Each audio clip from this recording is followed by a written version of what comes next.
Yo, what's up internet? My name is Anthony and round one of Raiders OTAs are going on right now. In terms of football practice, there's not much going on, but there are some headlines that were made. Let's go over the news.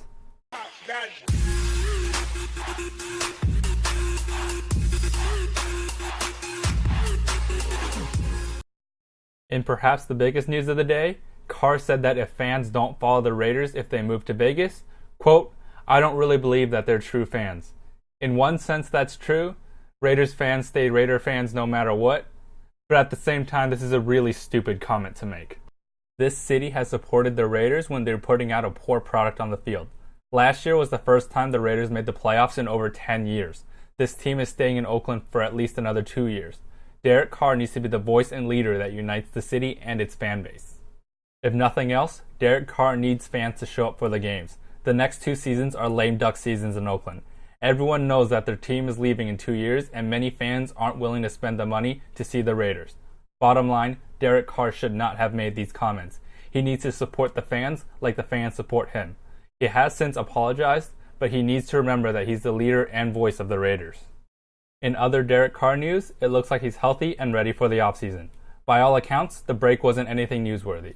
It sucked when it happened, but if it occurred during the middle of the season, there is a good possibility he would have returned later in the season. The original recovery time was 6 to 8 weeks, and everything went according to plan. There was never really anything to worry about, but it's comforting knowing that he's ready to roll. Recently announced, Dan Williams is going to be released by the Raiders. This comes as no surprise since he has a $4.5 million cap hit and doesn't have the production to match it. That leaves Justin Ellis as our only true nose tackle and makes the defensive tackle position an even greater need heading into the draft. I expect McKenzie is going to use this money for the extensions of Derek Carr and Gabe Jackson. In Marshawn Lynch news, it looked like Lynch was going to join the Raiders with an agreed contract, but that turned out to not be true. Look, Lynch is very different from your average human being. He keeps to himself and really doesn't say anything.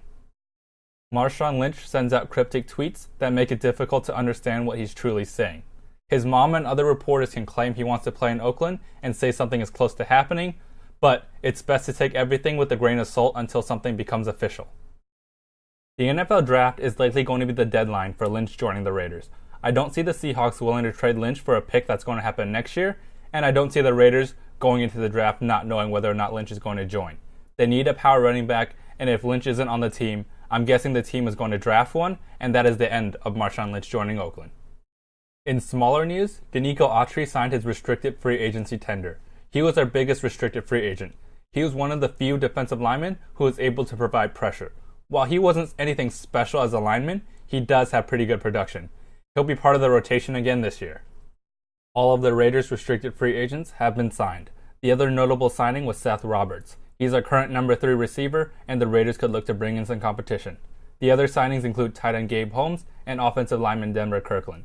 Both of these guys had potential, and the Raiders would like to see how they do after another year of experience.